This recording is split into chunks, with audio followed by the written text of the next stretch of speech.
बाजार में जब भी आपको नींबू सस्ते मिले तो सिर्फ 20 नींबू से 1 साल तक चलने वाला ये चटपटा और तीखा अचार बना करके रख दें। खाने में इतना स्वादिष्ट लगेगा कि इसे आप रोटी, पूड़ी, पराठा या दाल चावल के साथ भी खाएंगे तो खाने का स्वाद कई गुना बढ़ जाएगा। सामग्री तो बेसिक है ही, पर बनाने का तरीका भी इतना आसान, कोई बिगनर भी अपने घर में आराम से बना के रख सकता है। तो आज की रेसिपी के लिए जब आप नींबू लें तो इस तरह का नींबू होना चाहिए और पीला होना चाहिए, हरा नींबू नहीं लेना है। इसी के साथ एक बार ये पतला छिलके का होना चाहिए, ये आराम से दबरा देखिए। जाड़े छिलके का नींबू होता है तो इसमें हल्का सा कड़वापन आ सकता है और नींबू के छिलके को गलने में काफी समय लग जाता है। इसीलिए जहाँ तक हो सके आप इस तरह से दबा करके नींबू देख लें और नींबू को ला करके साफ धो लेना है। धोने के बाद में साफ कपड़े से पोंछ लेना। इस तरह से मैंने सभी नींबू को पोंछ लिया है। ये मैं आपको बताना भूल गई थी कि 20 नींबू का वजन लगभग 600 ग्राम जितना है। अब इस नींबू को किस तरह से काट के तैयार करना है वो मैं आपको बता देती हूँ। यहाँ पर एक नींबू ले लेंगे और नींबू का ये साइड और ये साइड है, देखिए इसको हमें ऐसे रखना है। तो सबसे पहले इसके हम 2 पार्ट कर लेंगे, ये इजीली हो जाएगा। और अभी इसके हम 2 पार्ट और कर लेंगे। मैं नींबू को थोड़ा छोटा छोटा काट के बनाती हूँ। एक नींबू के मैं 8 भाग करूंगी, आप चाहे तो इसके 4 भाग भी कर सकते हैं। इसी के साथ यहाँ पर जो बीज होता है उसको हमें निकाल लेना है। वैसे आपको हमारी रेसिपी पसंद आती है आप इसे लाइक जरूर किया करें। इसी के साथ आज का वीडियो आप कहाँ से देख रहे हैं मुझे कमेंट बॉक्स में लिख करके जरूर बताएं। इस तरह से मैंने सभी नींबू को काट करके तैयार कर लिया है और इसमें से बीज है वो भी मैंने अलग कर लिया है। अभी यहाँ पर इसमें डालने के लिए मैंने नमक लिया है। हमने 20 नींबू लिए हैं, इसलिए हमने 4 टेबल स्पून जितना नमक लिया है। 5 नींबू के अंदर हमें 1 टेबल स्पून जितना नमक डालना है, क्योंकि नींबू की खटाई होती है। इसी के साथ अचार में नमक थोड़ा ज्यादा डाला जाता है। ये पूरा 4 टेबल स्पून जितना मैं नमक डालती हूँ। मैं यहाँ पर आपको 20 नींबू का बनाना बता रही हूँ, आप चाहे तो ज्यादा नींबू का बना के भी रख सकते हैं। इस तरह से नमक डालने के बाद में अच्छे से हमें इसे मिक्स कर लेना है। जैसे इस नमक डालते हैं तो इसमें से पानी निकलने लग जाता है, लेकिन नींबू का रस अलग होने लग गया और नमक के कारण से बहुत जल्दी सॉफ्ट हो जाते हैं। इस तरह से मिक्स करने के बाद में ढक करके इसे हम रख देंगे। उसके बाद में हर दिन 2 से 3 बार हमें इसे चला लेना है। इसको खोल करके चम्मच से इस तरह से मिक्स कर लें और वापस ढक करके रख दें, जिससे का नींबू एक जैसे गल जाएंगे। आपको इसको धूप में रखने की जरूरत नहीं है, घर में रखेंगे फिर भी आसानी से गल जाते हैं। काफी बार होता है किसी घर में धूप नहीं आती है, तो कोई बात नहीं, आप घर में ही ढक करके रख दें, आराम से नींबू गल जाएंगे। ये 10 से 12 दिन में बहुत ही सॉफ्ट हो जाते हैं। आप चाहे कोरा भी खा के देखेंगे उस समय तो बहुत अच्छा लगेगा। 12 दिन पहले मैंने इस तरह से नींबू के अंदर नमक डाल करके इसे लूणिया करने के लिए रख दिया था। हमारे मारवाड़ में नमक को लूण बोलते हैं और इस तरह से नींबू में नमक डाल करके तैयार करते हैं, उसको लूणिया नींबू बोलते हैं। अब इसे खोल करके देख लेते हैं। खोलते ही आपको इस समय इसकी खुशबू बहुत ही अच्छी आएगी। मेरे घर में तो मेरे बच्चे और हस्बैंड है इसे कोरा ही खा लेते हैं, क्योंकि डाइजेशन के लिए भी अच्छा होता है और खाने में स्वादिष्ट तो बहुत ही लगता है। इस बार मैंने सभी को घर में बोल दिया था इसकी मैं रिकॉर्डिंग करने वाली हूँ, कोई कोरा नहीं खाएगा, क्योंकि सभी नींबू मुझे व्यूअर्स को दिखाने हैं। इस समय मैं आपको बता देती हूँ। देखिए एक नींबू लेकर के हाथ को मैंने वॉश किया हुआ है। देखिए इस तरह से करेंगे बहुत सॉफ्ट हो गया नींबू। देखिए इसका छिलका है बहुत सॉफ्ट हो गया है और चख के देखेंगे तो छिलका बिल्कुल भी कड़वा नहीं लगेगा आपको और खाने में बहुत ही स्वादिष्ट लगेगा। यदि इस तरह से छिलका आपके सॉफ्ट नहीं होता है तो आप 2-4 दिन के लिए नींबू और रख दें, जिससे छिलके में से कड़वापन एकदम बिल्कुल खत्म हो जाएगा। फिर वो अचार आपको खाने में बहुत ही स्वादिष्ट लगेगा। अभी इसके लिए हम मसाला बना करके तैयार कर लेते हैं, क्योंकि आज हम चटपटा अचार बना करके तैयार करेंगे। तो इसके लिए यहाँ पर मैंने एक पैन लिया है और पैन में सबसे पहले हम 1 टेबल स्पून जितनी दाना मेथी डाल देते हैं। आप सोच रहे होंगे दाना मेथी डालने से इसमें कड़वापन आ जाएगा, पर कड़वापन नहीं आता है, क्योंकि दाना मेथी है नींबू के रस को थोड़ा एब्जॉर्ब कर लेती है, जिससे खट्टी बढ़ जाती है,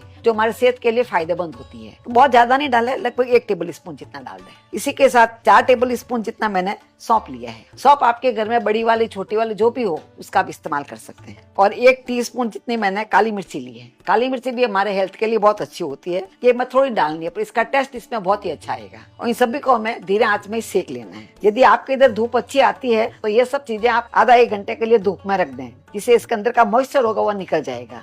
धूप नहीं आती है तो आप इस तरह से धीरे आंच में इसे सेक लें। तो आप देख पा रहे हैं इसमें जो मैंने मसाले डाले हैं वो एकदम बेसिक मसाले डाले हैं, जो आपके घर में आराम से मिल जाएंगे। पर ये थोड़ा थोड़ा चीज डालेंगे पर इसका स्वाद कई गुना बढ़ जाएगा। आप अपने घर में इस तरह से एक बार अचार बना के देखें, आपको बहुत ही पसंद आएगा। और सबसे बड़ी बात यह है कि इसमें हमारे को कोई तरह का तेल वगैरह नहीं डालना है, बिना तेल के अचार बन जाता है। अभी तो मार्केट में नींबू भी बहुत अच्छे मिल रहे हैं, तो आप फटाफट नींबू ला करके ये अचार बना के तैयार कर सकते हैं। अभी मध्यम आंच में इसको मैंने लगभग 2 से 2.5 मिनट तक सेका है। 2 से 2.5 मिनट में ये बहुत ही अच्छे से सीख गए। हाथ लगा कर देखेंगे तो हल्के गर्म हो गए हैं, इसका मतलब इसके अंदर से मॉइस्चर निकल गया है और साथ ही इसकी खुशबू भी बहुत ही अच्छी आ रही है। अभी हम गैस को बंद कर देंगे और गैस बंद करने के बाद में इसे एक प्लेट में निकाल लेंगे, क्योंकि इसमें ही रखेंगे तो ये ज्यादा सीख जाएंगे। इसका हमें कलर चेंज नहीं करना है। इस तरह से फैला करके थोड़ा ठंडा कर लेंगे और ठंडा करने के बाद में इसे मिक्सी के जार में ट्रांसफर कर लेंगे और ढक्कन लगा करके इसे हमें दरदरा पीसना है। इसका महीन पाउडर नहीं बनाना है। तो आप देख पा रहे इस तरह से मैंने इसको दरदरा पीस के तैयार किया है। देखिए इसमें दाने दिख रहे हैं। इसी तरह से दरदरा पीस के तैयार करना है और इस समय इसकी खुशबू बहुत ही अच्छी आ रही है।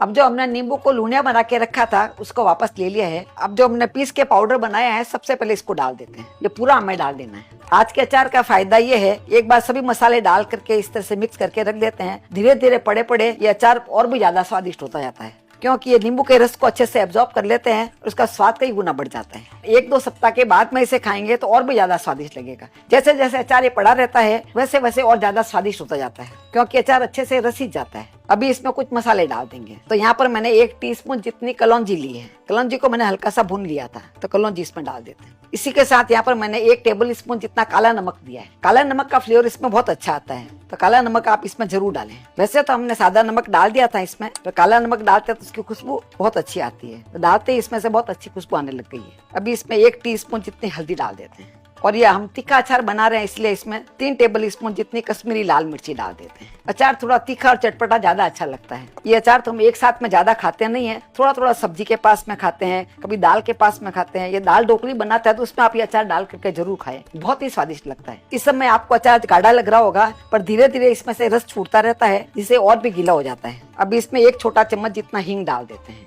ये मेरी हींग ज्यादा स्ट्रांग नहीं है, इसीलिए मैं 1 छोटा चम्मच जितनी डाल रही हूँ। यदि आपकी हींग स्ट्रांग हो तो आप थोड़ा कम डालें, हींग का फ्लेवर इसमें बहुत अच्छा आएगा। अभी यहाँ पर मैंने 2 टेबल स्पून जितना विनेगर लिया है। यदि आप इसमें विनेगर नहीं डालना चाहते हैं तो 1/4 कप जितना नींबू का रस डाल सकते हैं। ये हमारे प्रिजर्वेटिव का काम करेगा, जिससे अचार ये खराब नहीं होगा। चाहे आप साल भर 2 साल कितना ही अचार को रखेंगे तो अचार हमेशा अच्छा रहेगा। आज का अचार हम बिना तेल का बना रहे हैं, इसीलिए थोड़ा सा विनेगर इसमें डाल रहे हैं। मार्केट में भी इस तरह से अचार मिलते हैं, इसी तरह से बनाए जाते हैं, पर घर में बनाते हैं तो हाइजीनिक भी बनते हैं और खाने में स्वादिष्ट भी लगते हैं। इस तरह सभी मसालों को मैंने मिक्स कर लिया है। अब यहाँ पर मैंने एक कोयले को गैस के ऊपर रख करके गर्म कर लिया है। इसको हमें बहुत अच्छे से गर्म कर लेना है और थोड़ी सी हींग इसके ऊपर डाल देंगे, जिससे इसका फ्लेवर बहुत अच्छा आएगा। और एक बोतल को उल्टा रख देंगे। इसे हमें 2 से 3 मिनट तक ऐसे ही रखना है। हींग का फ्लेवर भी इसके अंदर आ जाएगा। इसी के साथ में जो जम्स वगैरह होता है वो भी मर जाते हैं, जिससे हमारा अचार जल्दी खराब नहीं होता है। यदि आपके पास इस तरह का कोयला नहीं हो तो आप बोतल को घंटे भर के लिए धूप में रख दें, जिससे इसके अंदर का मॉइस्चर पूरा खत्म हो जाता है और जम्स भी मर जाते हैं। इस तरह से 2 मिनट रखने के बाद में इसमें हम अचार डाल देंगे। आप देख पा रहे हैं अभी तक इसमें से धुआं आ रहा है। इस तरह से बना हुआ अचार को आप लिक टाइट डब्बे में भर के रख देते हैं, तो साल भर भी खराब नहीं होता है।